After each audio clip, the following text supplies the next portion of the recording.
नमस्कार दोस्तों, राधे राधे। आप लोग कैसे हैं? मैं आशा करता हूं कि आप लोग अच्छे होंगे, स्वस्थ होंगे, मस्त होंगे, बिल्कुल फिट होंगे। हमारे YouTube चैनल पर फिर से आप सभी का स्वागत है। मैं प्रकाश मौर्य। आज आइए हम लोग बात करेंगे डी क्लास के एम्पलीफायर को लेकर के, क्योंकि बहुत सारे लोगों को हमारे पास कमेंट आ रहा है कि डी क्लास का एम्पलीफायर जो एन चैनल के दोनों मास्फेट हों उस पर कोई सर्किट डायग्राम हमें बताइए ताकि उस पर हम लोग स्टडी करें। तो हमने इस पर कुछ विचार किया और मार्केट से एक डी क्लास का बोर्ड ही खरीद करके लाया एम्पलीफायर, और उसका सारा पार्ट वगैरह उसमें से आउट करके उसी को देख करके एक सर्किट मैं बनाया बुक पे, और आप लोगों को हम इस बोर्ड पर भी बना के रखे हैं। अभी इसका पूरा हम एक एक फंडा को बताने वाले हैं ताकि आप लोग भी बता करके। और बहुत छोटा सा एम्पलीफायर है, और ये 500 वाट का एम्पलीफायर हमने बनाया है क्लास डी का। 500 वाट का ये आउटपुट निकालेगा। 60 volt plus 60 volt minus supply पर ये चलने वाला है। और इसको हम पीसीबी में डिजाइन कराते हैं तो बहुत छोटा हो जाता है। इस पर थोड़ा बड़ा इसलिए दिखता है कि आप लोगों को बताने के लिए मैं बड़ा बना के रखा हूँ, ताकि आप लोग अच्छी तरह से इस पर समझ लें। और समझने वाली इसमें बात क्या है, जो एबी हो गया, एबी क्लास का एम्पलीफायर चाहे एस क्लास का एम्पलीफायर जो भी है, और ये डी क्लास में क्या फर्क रहता है, इस फंडा को यदि हम समझ लेते हैं, इस पर हम बात कर लेते हैं और ये हमारे और आपके जहन में उतर जाता है, तो ये भी बहुत आसान हो जाएगा। अब रह गई बात हमारा जो आज तक हम लोग एम्पलीफायर पुराना लेकर के चल रहे थे एबी क्लास का, उसमें सिग्नल क्या रहता है कि ट्रांजिस्टर द्वारा उसको बड़ा किया जाता है, बढ़ाया जाता है। और इसमें क्या किया जाता है, स्विच कराया जाता है, यानी डिजिटल स्विचिंग हो जाता है। यही अंतर होता है। इस चीज़ को हम एक बार समझ लें तो हमारे लिए बहुत आसान हो जाता है। जैसे समझिए, कोई हमने एक ट्रांजिस्टर लिया,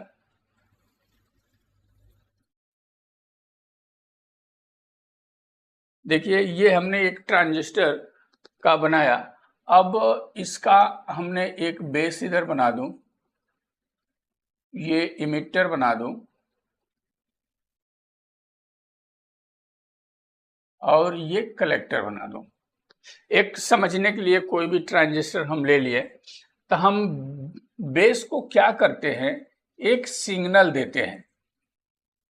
इस प्रकार का एक सिग्नल देते हैं, सिग्नल व्यू करके, और यहीं से सिग्नल को हम बढ़ा लेते हैं। जो हमारा आउट होता है, इस सिग्नल वेव को हम क्या करते हैं, बढ़ाते हैं। फिर दूसरा ट्रांजिस्टर लगाते हैं, फिर उसको बेस कलेक्टर इमिटर बनाते हैं। फिर इसमें भी वो गणित लगाते हैं, बढ़ाते बढ़ाते बढ़ाते बढ़ाते हम आउटपुट को ज़्यादा लेकर के करके बजाते हैं। और आज तक जो हम लोगों का आउटपुट का ट्रांजिस्टर अभी हम लोग रिपेयर कर रहे हैं, तो समझिए ये हमारा ट्रांजिस्टर एक हमने ले लिया यहाँ समझने के लिए, 5200 समझ लीजिए। अब इसके बेस को क्या करते हैं, हम इधर से ड्राइवर वगैरह हम बना के एक दूसरे से सिग्नल को बड़ा करते हुए आ रहे हैं। जैसे हमने कोई भी इधर इनपुट हम दे रहे हैं, तो इस इनपुट को क्या करते हैं, बीच में ट्रांजिस्टर लगा करके उस इनपुट को बढ़ाते हुए जाते हैं, और एक बेस बाइसिंग के रूप में यहाँ इसको देते हैं, और यहीं से आउटपुट निकाल करके हम लोग ले लेते हैं। यही हर एम्पलीफायर का गणित है। जो भी ड्राइवर बनता है, ड्राइवर का क्या रहता है कि आउटपुट ट्रांजिस्टर को स्विच कराना, यानी बेस बाइसिंग के रूप में पल्स देना, और वही पल्स पर हमारा आउटपुट के ट्रांजिस्टर काम करने लगते हैं और उसी पर हमारा आवाज़ निकलता है। तो इसमें क्या होता है, वाट बढ़ाने के लिए हमारा मटेरियल ज़्यादा लगता है, यानी जितना वाट हमको ज़्यादा करना है उतना ट्रांजिस्टर हमको ज़्यादा भरना पड़ता है, उतना सप्लाई का मैनेजमेंट करना पड़ता है, सप्लाई बढ़ाना पड़ता है। और जब हम सप्लाई बढ़ाएंगे तो कैपेसिटर का भी रेंज हमको बड़ा करना पड़ेगा, तो वो भी महंगा होता जाएगा, यानी कास्ट बढ़ता चला जाता है। इसलिए डी क्लास क्या हो गया है, सस्ता हो गया है। बाकी एम्पलीफायर के मुताबिक वाट ज़्यादा निकाल रहा है और भाव मटेरियल कम लग रहा है। मटेरियल कम लगेगा तो सस्ता हो जाएगा और आउटपुट हमको ज़्यादा मिल रहा है, तो सब लोग तो यही चाहते हैं कि हमारा लागत कम लगे और आउटपुट ज़्यादा मिले। यदि लागत कम लगने वाला हो और ज़्यादा प्रॉफिट हो, ज़्यादा आउटपुट मिले तो अच्छी बात है। तो टेक्नोलॉजी के ज़माने में इसका मांग इसलिए बढ़ने लगा कि ये सस्ता भी पड़ रहा है और इसको एसएमपीएस सप्लाई बना करके चालू किया जाए डी क्लास एम्पलीफायर को, तो मशीन हल्का भी है, यानी उठा के लेके जाने में भी हमें आसान हो जाता है। कहीं लेके जाना हो तो वजन भी ज़्यादा नहीं गिरेगा और ट्रांसफार्मर सप्लाई रहता है तो बहुत बड़ा ट्रांसफार्मर का वजन बढ़ जाता है, तो मशीन उठाने में भी ताकत लगता है। यदि हैवी वाट का हम मशीन ले रहे हैं तो उठाने के लिए भी वजन ज़्यादा हो जाता है। और डी क्लास हल्का, सस्ता और आउटपुट ज़्यादा।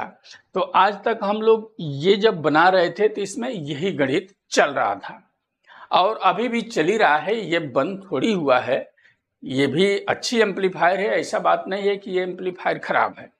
एम्पलीफायर अच्छा है, लेकिन इसमें क्या होता है कि रिपेयरिंग का भी खर्चा ज़्यादा आता है, मेंटेनेंस ज़्यादा निकलता है। जैसे आउटपुट एक जलाते एक जल करके बंद नहीं होता है, वहाँ से बहुत सारे आउटपुट मार देते हैं तो सारा ट्रांजिस्टर हम लोगों के पास आता है तो बदली करना पड़ता है।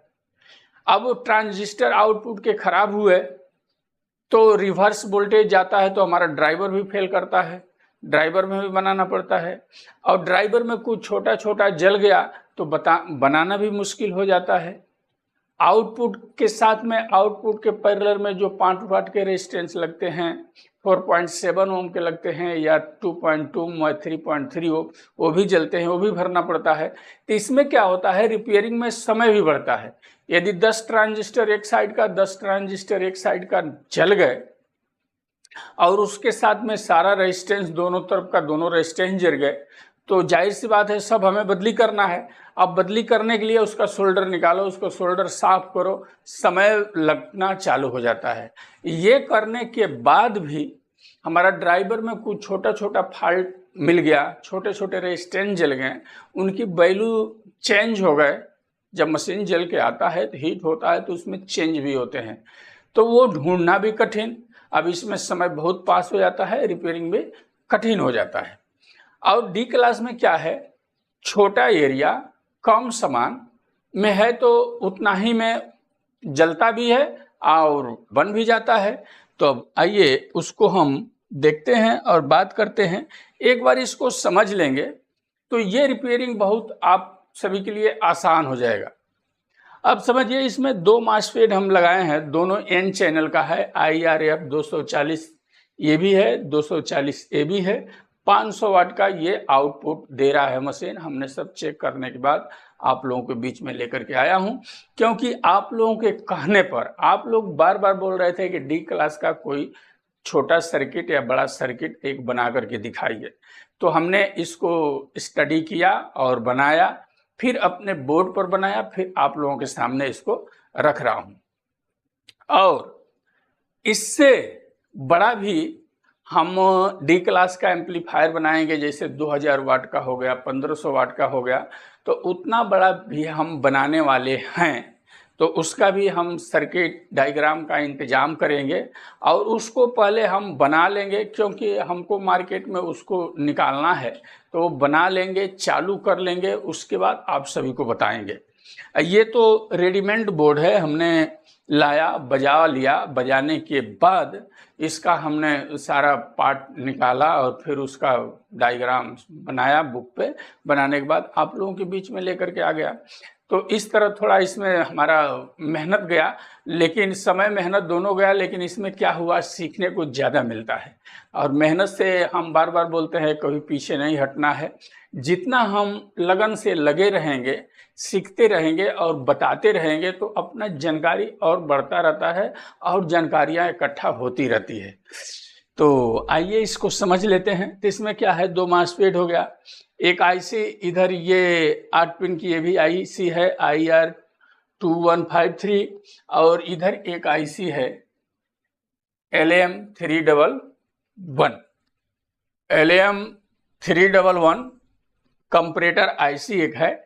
अब देखिए इसमें गणित रहता क्या है, इस चीज को भली भांत समझ लेना है, क्योंकि इनपुट तो हम यहीं से चालू करेंगे।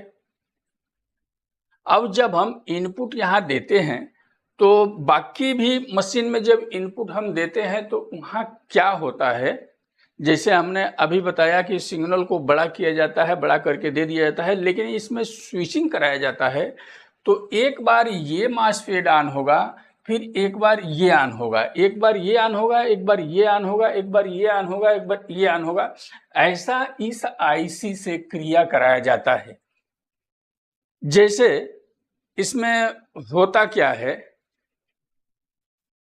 अप एम की आईसी में क्या होता है, इन्वर्ट कन्वर्ट एक तरफ से देते हैं, दूसरे तरफ से उसको संभाल के सजा के सुंदरता बढ़ा के निकाल लेते हैं।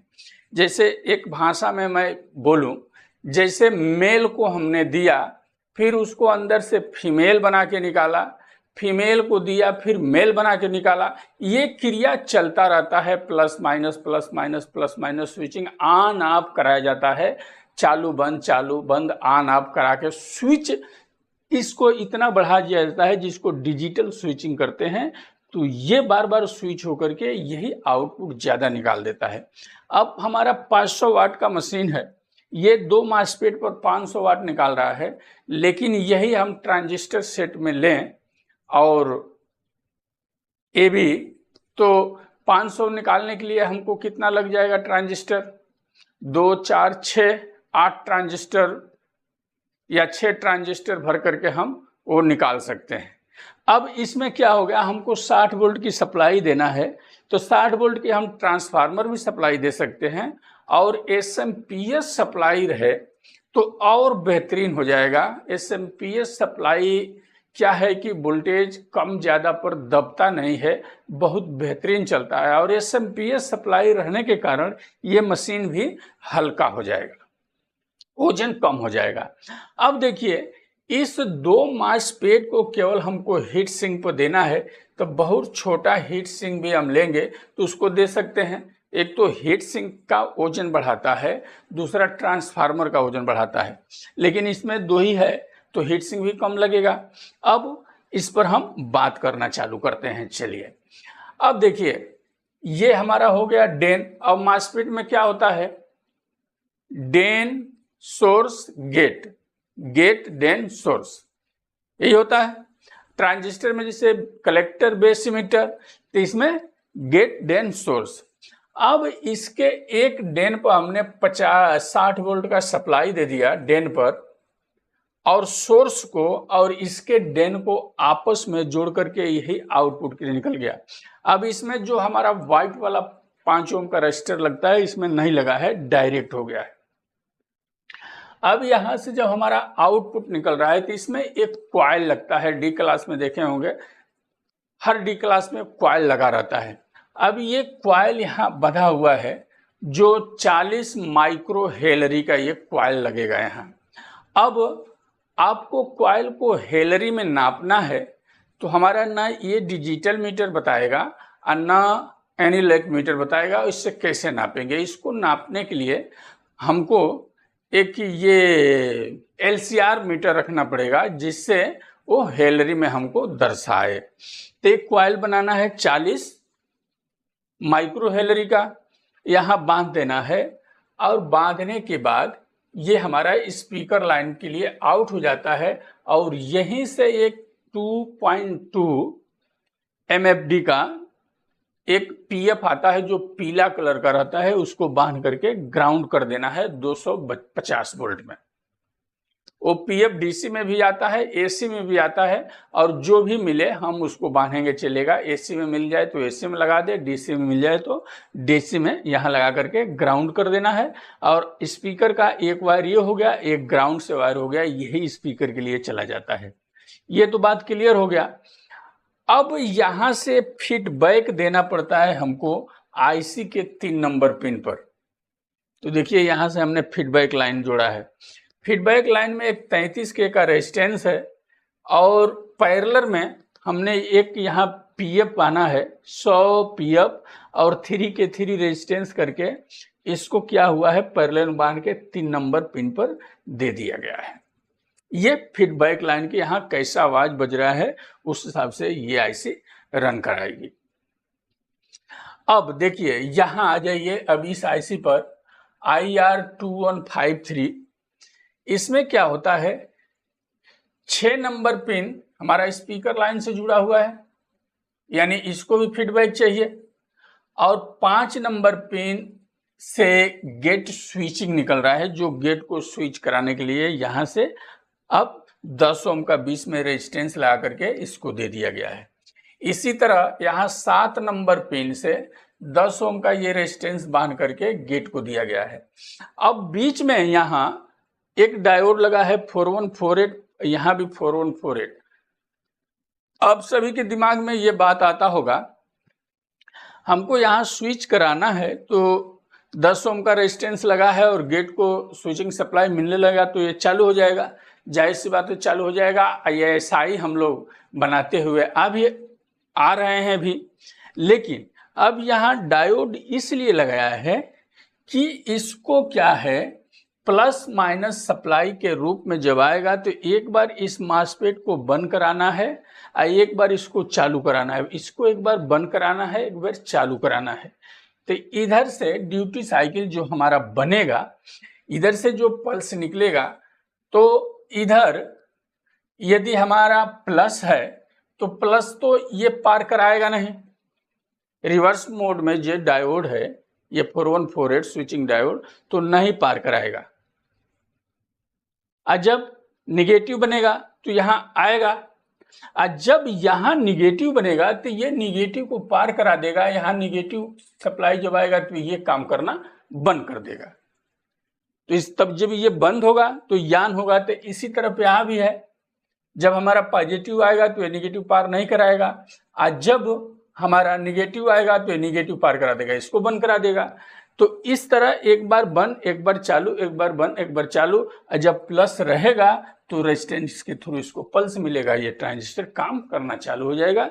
इसी को डिजिटल सिग्नल बोलते हैं, जो इस आईसी से हमारा निकल रहा है। लेकिन इस आईसी को कार्य कराने के लिए अब फिर हम यहां से चालू हो जाएंगे। जो हमारा ये LM311 है कंपैरेटर आईसी, अब ये यहां से इसको दे रही है, फिर ये हमारा स्विच के रूप में बदल जा रहा है। अब इसमें क्या हुआ है, यहां से जब हम इनपुट दे रहे हैं, अभी आइए हम इधर से चल रहे हैं तो इधर से ही बात करते हैं, इसको हम बाद में बात करेंगे। अब इस आईसी को काम कराने के लिए इसके 1 नंबर पिन पर हमको 15 वोल्ट की सेपरेट सप्लाई चाहिए, जो हमारा सप्लाई हिले डुले नहीं, ये बराबर सप्लाई रहे वहां। यदि हम इस लाइन से इसको सप्लाई देते हैं तो सप्लाई हिलेगा, वोल्टेज कम होगा तो सप्लाई कम ज्यादा होगा, तो यहाँ इसको दिक्कत हो जाएगा इसको चलाने के लिए। इसलिए यहाँ सेपरेट सप्लाई हमको चाहिए। तो ये सप्लाई हम कई रूप से बना सकते हैं। ये रेगुलेटर भी लगा कर बना सकते हैं, यहाँ ट्रांजिस्टर भी लगा करके बना सकते हैं, जैसा सूटेबल हो। लेकिन यहाँ समझने के लिए मैं 7815 15 वोल्ट की सप्लाई है तो रेगुलेटर लगा दिया हूँ, और 15 वोल्ट का यहाँ जीनर ग्राउंड करके लगा दिया हूँ कि 15 वोल्ट फिक्स हो गया। और इस सप्लाई को बराबर रखने के लिए, मेंटेन करने के लिए यहाँ 220 वोल्ट MFT का 25 वोल्ट का एक कैपेसिटर लगा दिया हूँ। ये 1 नंबर पिन पर हो गया है, और ये 1 नंबर पिन से एक SF16 करके डायोड आता है, फास्ट स्विचिंग डायोड, जो यहां लगा करके इस 8 नंबर पिन से दिया गया है, देखिए यहां। और यहाँ एक 10 MFD 100 वोल्ट में कंडेंसर लगा करके यही स्पीकर लाइन से यहाँ जोड़ दिया गया है इस 8 नंबर पिन को, कि इसको बैलेंस बना करके सेफ रखेगा। अब रह गई बात 2 और 3 की बात। तो 2 और 3 आपस में जुड़े हैं, 5 के 6 के रेजिस्टेंस लगा के देखिए जुड़ गया है। और 4 नंबर पिन निगेटिव लाइन से हमारा जुड़ा हुआ है, इस आईसी का 4 नंबर पिन पर माइनस सप्लाई चला गया।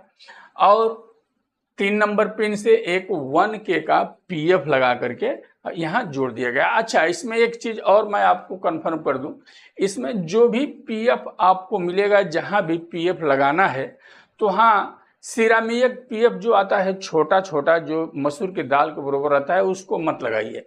एक अपना आता है ये पॉलिस्टर पीएफ, जो हरा कलर का रहता है, वो पीएफ लगाएं तो बहुत अच्छा काम करेगा। क्योंकि ये सिरामिक वाला है, ये बाद में बहुत ओपन हो जाता है, चाहे ज़्यादा घर्षण पर उसका वैल्यू आगे पीछे होता है, तो इस सब एम्पलीफायर में इसको डिस्टर्ब करता है। तो इस आईसी पर जब डिस्टर्बिंग आएगा तो यहाँ जो स्विच करा रहे हैं वहाँ भी डिस्टर्ब हो जाएगा, तो बजने में दिक्कत हो जाती है। इसके लिए पॉलिस्टर पीएफ का ही यूज करें, जो भी इसमें पीएफ मिले। तो 100 पीएफ हमने पॉलिस्टर पीएफ आप लोगों को यहाँ बता रहा था। 1K पीएफ देखिए यहाँ था हमने, ये हो गया, यहाँ लगा करके यही माइनस लाइन से जुड़ा हुआ है। उसके बाद अब इसको सिग्नल कहाँ से मिल रहा है? इस आईसी से मिल रहा है। तो ये 3 नंबर पिन पर एक कैपेसिटर लगा हुआ है 10 MFD 100 वोल्ट में, देख रहे हैं। यहाँ 63 वोल्ट का भी चलेगा, लेकिन 63 वोल्ट का सप्लाई है, तो इसलिए 100 वोल्ट का लगा है कि ये फिल्टर कभी फटे वगैरह नहीं। तो और यहाँ उतना सप्लाई भी नहीं है, यहाँ 63 वोल्ट का भी चल सकता है, ये कहीं सप्लाई पर है तो बात की बात है। लेकिन 100 वोल्ट के लगाएंगे तो क्या दिक्कत है? उसमें 100 वोल्ट का लगा हुआ था, इसलिए 100 वोल्ट हमने लिख दिया। यहाँ 63 वोल्ट भी चल सकता है।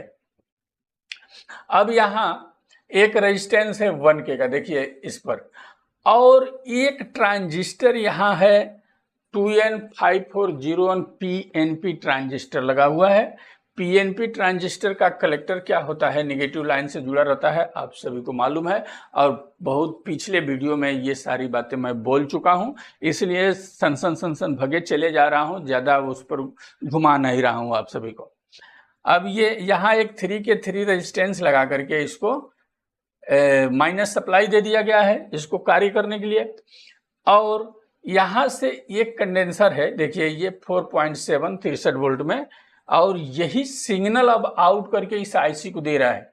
जो हम इधर प्रियम से दें, मिक्सर से दें, मोबाइल से जो भी इनपुट देंगे, तो यहाँ से निकल करके इस आईसी को मिल रहा है, और ये आईसी हमारा अब इनको कार्य करा रही है, तो यहाँ से आउटपुट जनरेट हो जाता है।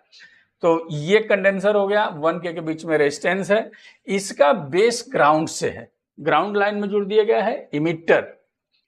इमिटर 7 नंबर पिन से आईसी को जोड़ दिया गया, जो आईसी से आउट होगा सिग्नल, यहीं से आउट हो जाएगा। जैसे 2 नंबर पिन पर हम इन कराएंगे तो 7 नंबर पिन से आउट हो जाएगा। और यहाँ 3 के 3 रेजिस्टेंस 5 वाट में लगाना है, जो इस आईसी को हमें 10 वोल्ट सप्लाई देना है। तो यहाँ हम 10 वोल्ट का एक जीनर बांधे हैं, देखिए 3 के 3 रेजिस्टेंस के बाद 10 वोल्ट का जीनर है। और यहाँ एक कैपेसिटर लगा हुआ है, जिसका वैल्यू मैं इधर लिख दूं 220 म्यूवेफ 25 वोल्ट में यहाँ लगा सकते हैं, क्योंकि 10 वोल्ट की सप्लाई है तो 16 वोल्ट भी चलेगा, लेकिन 25 वोल्ट हमने लगा दिया, अच्छा रहेगा। अब ये कैपेसिटर 25 वोल्ट नहीं, इधर 16 वोल्ट में लगाया हूं, तो इधर भी 16 ही वोल्ट में लगाइए। चलिए,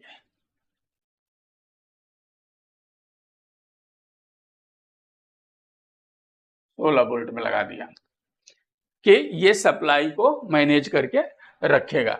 अब यहाँ 10 वोल्ट का जीनर है, तो यहाँ 10 वोल्ट सप्लाई मिल जाएगा। यदि 10 वोल्ट का जीनर नहीं है, तो यहाँ 12 वोल्ट के भी जीनर मार करके 12 वोल्ट भी सप्लाई देंगे तो कोई दिक्कत नहीं है। जितने वोल्ट का जीनर मारेंगे उतना वोल्ट यहाँ सप्लाई बन जाएगा। अब इस ट्रांजिस्टर को ऑन कराने के लिए हमको सप्लाई की जरूरत पड़ेगी। तो इसी 10 वोल्ट में से 4 के 7 रेजिस्टेंस लगा करके इस ट्रांजिस्टर के मीटर को सप्लाई दे दिया गया है। देखिए कि ये ट्रांजिस्टर ऑन होएगा। ओके, अब हम आगे बढ़ें। तो ये 7 नंबर पिन की बात हो गई। 1 नंबर पिन आईसी का ग्राउंड है। 2 नंबर पिन पर हम इनपुट दे रहे हैं 1K का रेजिस्टेंस लगा करके, और 2 नंबर पिन को 2K टिप 2 PF लगा करके ग्राउंड कर देना है 2 नंबर पिन को, कि जो आउटपुट फ्रीक्वेंसी कुछ गलत रहे तो यहाँ इसको खत्म कर दे, इसमें कोई सरसराहट घबराहट नहीं है।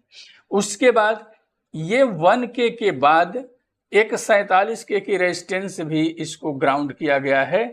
ये भी वही काम करेगा जो आउटपुट फ्रीक्वेंसी को कट कर देगा। इसको हटा देंगे तो सरसराहट की आवाज़ ज़्यादा आ जाती है, इसके लिए यहाँ लगा करके इसको रखा गया है। अब 3 नंबर की पिन बात करूं आईसी के 3 नंबर पिन की, तो यहाँ 1K का एक रेजिस्टेंस लगा करके इसको ग्राउंड किया गया है, आप यहाँ देख सकते हैं। देखिए, और 3 नंबर पिन अभी हमने बताया फीडबैक के लिए भी जा रहा है, यानी इस आईसी को हमें सूचना मिलेगा इधर से कि कैसा हमारा एम्पलीफायर बज रहा है, उस हिसाब से ये भी सिग्नल छोड़ना चालू करेगा। अब रह गई बात 4 नंबर पिन की बात। तो 4 नंबर पिन हमारा नेगेटिव सप्लाई है और ये पॉजिटिव सप्लाई है। तो पॉजिटिव सप्लाई की बात कर लिया। नेगेटिव सप्लाई तो माइनस लाइन से यही 33 3 के 3 एक रेजिस्टेंस है 5 वाट में, क्योंकि यहाँ जब हम 10 वोल्ट की सप्लाई बना रहे हैं तो रेजिस्टेंस कम वाट का लगाएंगे तो बहुत गर्म होगा, इसके लिए हमने 5 वाट का लगाया है कि उड़े नहीं। और इसी तरह यहाँ भी 10 वोल्ट का एक जीनर लगा हुआ है, आप देख रहे हैं, जो रिवर्स मोड में यहाँ ग्राउंड हो जाएगा, माइनस सप्लाई हो जाएगा। और यहाँ भी एक कंडेंसर 220 माइक्रोफैराड 16 वोल्ट में लगा है, जो यहाँ सप्लाई बन जा रहा है -10 वोल्ट। अब इस पर कार्य ये आईसी करेगी। इधर से इन कराएंगे, यहाँ से आउट होगा, ट्रांजिस्टर में आएगा, ट्रांजिस्टर से आउट होगा, इस स्विचिंग आईसी को मिलेगा। स्विचिंग आईसी से यहाँ से मासफेट को ऑन कराएगा, मासफेट चालू हो जाएगा, फिर बजना चालू हो जाएगा। एकदम आसान सर्किट है, कोई भी व्यक्ति, नए से नए लोग इस पर वर्क कर सकते हैं और बना सकते हैं। और आप लोग बोलते भी थे कि डी क्लास का एम्पलीफायर का सर्किट डायग्राम लेके आइए जिसमें दोनों साइड एन चैनल का मासफेट लगा हुआ है। बल्कि इसके पहले एक सर्किट डायग्राम मैं बनाया था, तो उसमें एक एन चैनल का मासफेट था और एक पी चैनल का। तो आप लोगों को उस वीडियो पर बहुत कमेंट में पढ़ा कि दोनों एन चैनल का चाहिए। तो अच्छा एम्पलीफायर हमें मिल गया, जो आप लोगों को बताने के लिए या बनाने के लिए भी बहुत आसान है। हम बना भी सकते हैं, बजा भी सकते हैं, लेकिन इसको अभी हमको बनाना नहीं है, क्योंकि हमने ऑलरेडी 250 वाट का, 350 वाट का और 450 400 वाट का एम्पलीफायर मैं रन करा रहा हूं बना के। अभी उसका पीसीबी हमारे पास बहुत सारा पड़ा हुआ है। वो सब बिकने के बाद मैं ये 500 वाट न बना करके मैं सोच रहा हूँ 1000 से 1500 वाट का एम्पलीफायर बनाऊं और डबल चैनल का बनाऊं, बीच में पावर सप्लाई अलग से बनाऊं और कायदे का रिले वगैरह लगा के एकदम बेल्को कटअप सिस्टम बनाओ कि थोड़ा भी कहीं से भी कोई अल्टर कुछ भी घुसे तो ऑटोमेटिक रिले ऑफ हो जाए।